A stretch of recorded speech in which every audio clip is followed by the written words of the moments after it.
Welcome, my nymphs. I'm feeling spooky today, and it's still August, but in my head, we are entering autumn. And so I'm very excited for this. As you may know, I love movies. I love them. But specifically, I love horror. Yes, I'm a hoe for horror. Can you say that on YouTube? I hope so. I still am a weird girl, but I was very weird a few years ago. I had a pixie cut. I was not cute, and I think a lot of people were terrified of me. Anyway, and I loved horror. That's just something that I always really liked. But as a weird girl, I felt separated and ostracized from other people, and I felt like I could relate to horror. This is a video for the weird girls. I got you, girl. Don't worry, it gets better. It is tough being in high school and just being a bit different from other people, and I didn't have the right social cues. But anyway, this is not a video about my life. This is a video for you about movies. So let's begin.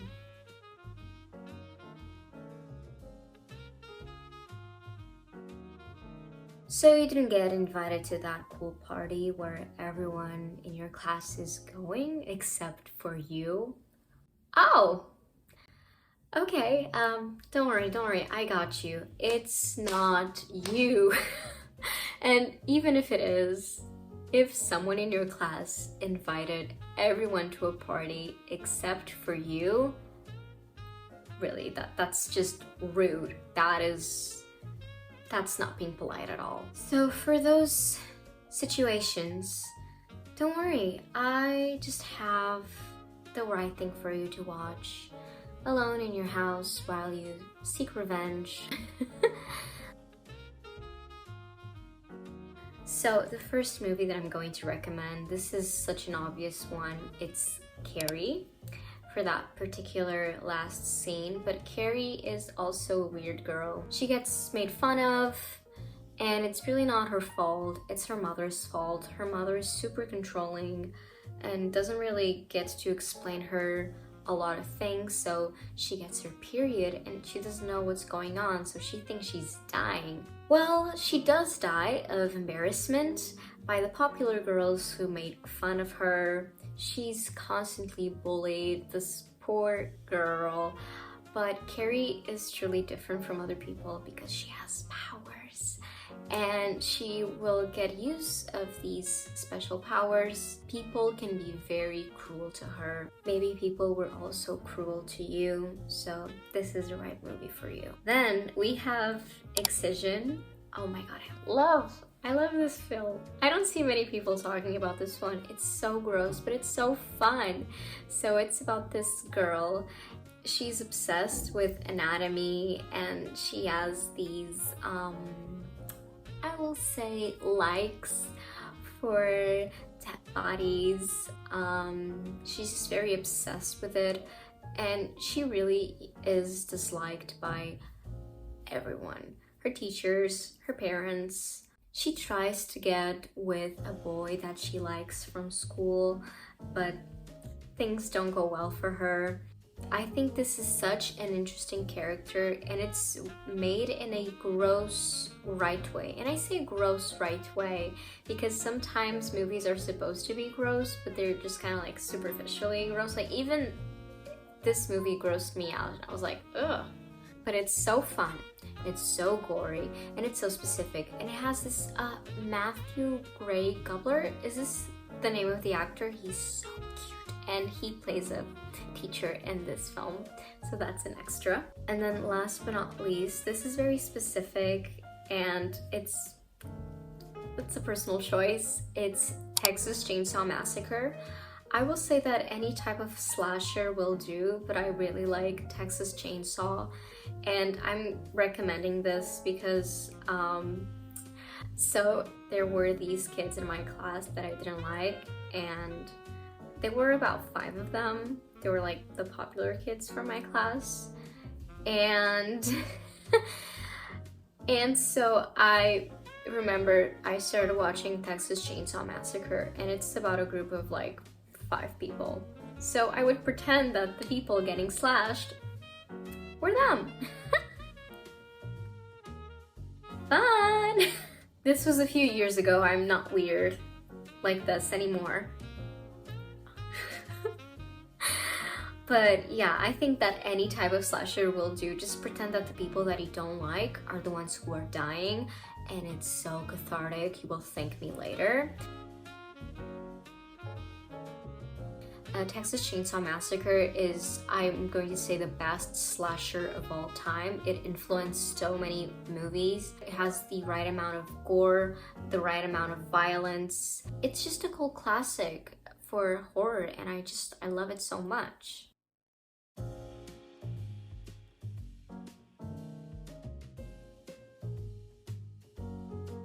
Okay, weird girl, so you're gonna have your first date. I have this philosophy that is that you should put all of your cards on the table, even on your first date. Like, you should tell exactly the person who you're meeting who you truly are, and what better way to do this than with a movie? And my picks for this are May. May is this, again, very weird, awkward girl, and she meets this boy. May is super happy because she thinks that she's finally met someone who's weird like her, until she puts her entire cards on the table and he's like, oh no, this is too weird. Even for me, this is weird. So she decides that she's not gonna suffer anymore from people, and she's going to create her perfect and true friend. May is such a relatable character, even though she's very flawed. And this just tells your partner why he should be careful with you. Then we have Possession. Possession is one of the most hyped horror movies of all time, and rightfully so. It has Isabella Gianni in it, and it was directed by Zulawski. You may know this movie from the scene on the subway where Ajani is having like a possession episode, and she's like, "Rah!" She's like all crazy on the subway. But let me tell you, I think that personally that's the least interesting scene of the movie. This movie focuses on a couple and their separation. They're just not on the same page. And Isabella Gianni character, she seems to be spiraling into madness. There's this mystery that you kind of need to unfold on who she's meeting, what happened to her. Her acting is superb in this movie. It is so powerful. I love it so much. It is a great first date film for all the wrong reasons. Then last but not least, we have Pearl. I think that every single person here on the internet has watched Pearl, and again, rightfully so, but I'm going to suggest this because this is actually a movie that I saw on my first date with my current boyfriend. Oh, we had so much fun watching. Let's just say that in the scarecrow scene, life imitates art. It was a great first date. It was like 5 stars. Pearl lives in a farm with her mother. Her mother seems to be very controlling, and Pearl dreams of being a star. She wants to escape the farm, go to the city, and be in the movies like the other girls on the picture that she sees. But Pearl is doomed because she's so evil. She's so evil. And she will just get in trouble. Oh, honey. She's a 10, but she's got a little problem.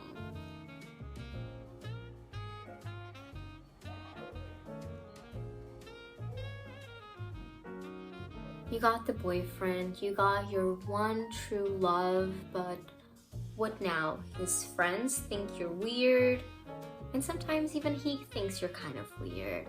So what can you do to show that you are actually 100% okay and they're the ones who are wrong, not you? The films that I'm going to recommend is movies to watch with him so that he can be weird with you.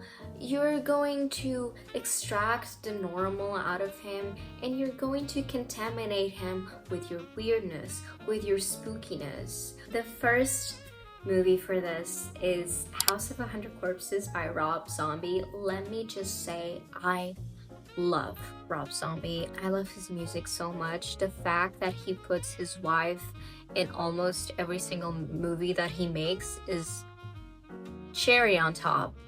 She's also lovely, and she's also in this film. The House of 100 Corpses, 100? The House of 1,000 Corpses, it's based on Texas Chainsaw Massacres, so I'm recommending watching Chainsaw Massacre first, and then this one, and we'll just get the references. The movie, it's just like a complete trip. There's this group of people. It kind of follows the same story of Texas Chainsaw Massacre. A group of people, they are in the middle of a town and they're kind of lost, so they go check these people's house, and the family who lives there is wild, it's crazy, it's insane. If you are a metalhead, this is the right movie for you. You have a great soundtrack, a lot of blood, and it's still freaking cool because it's Rob Zombie. So he's going to be like, oh wait, this is awesome. I love this. I get you, girl. Kind of similar to the metalhead vibe, we have Mandy, and this one has a different vibe because this one is a slow burner. You build up the violence and gore in this film. It stars Nicolas Cage, and basically Nicolas Cage's girlfriend Mandy gets kidnapped by this cult leader guy, and he needs to rescue her. But we got demons, we got beautiful visuals, amazing soundtrack. The soundtrack for this film is so good. I will say that it's a movie that you feel like you're high, but you're not. But you can watch if you're high. I think that would be great to watch this movie high. I've just never done that. But if you want to do that, I totally recommend with this movie. It is so metalhead, your bones will turn into iron after watching this. And it's still sweet because it's still a love story, so it's a way for you to connect with your partner and show him that, oh, this is what I would love. If I ever get kidnapped, I would love for you to rescue me, and I would love for you to kill every single person that gets in the way. And then last we have Midsummer. This is a warning. This film right here is a warning for your boyfriend that if he ever cheats on you or if his friends are a bunch of a-hoes with you, this is what's gonna happen.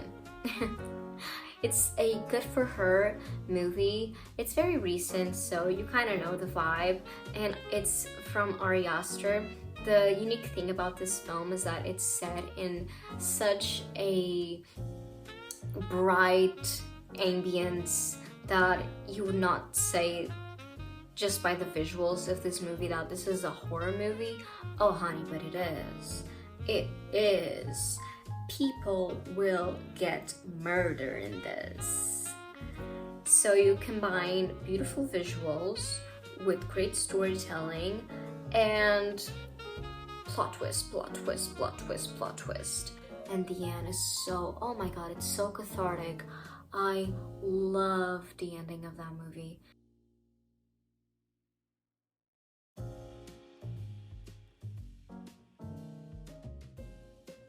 So I wasn't the greatest in summer camps, and I have a special and dedicated chapter for that. It really was not my cup of tea. I really could not make a lot of friends. I was a few years in Scouts, and a few workshops during summer because I'm an only child and my parents couldn't stay with me. And I was begging my parents not to go. Please, please, I don't want to go. I don't want to go. I don't know these people. They're not my friends. Why can't I just stay home and watch TV? Please, please, please. No, you have to go. And I would cry. I would cry every single time. I could not make any friends. People thought I was weird. Well, they were not wrong, but you didn't need to. You didn't need to show. So we have a movie called Sleepaway Camp. Sleepaway Camp, it's another slasher during summer. Kind of has a similar vibe to Friday the 13th, but I think it's much more funny than that. It's a bit campy, it's from the 80s, so the comedy sometimes is a bit off. And it's about uncovering the mystery of a killer in Sleepaway Camp. Who's killing a bunch of teenagers and why? I have to say, oh my god, there's just such a great plot twist at the end of this film, and it's mainly known for that. You'll be like, oh, what do you mean? What do you mean? It's so fun. Great summer pick, I have to add. So it's August, time to watch this.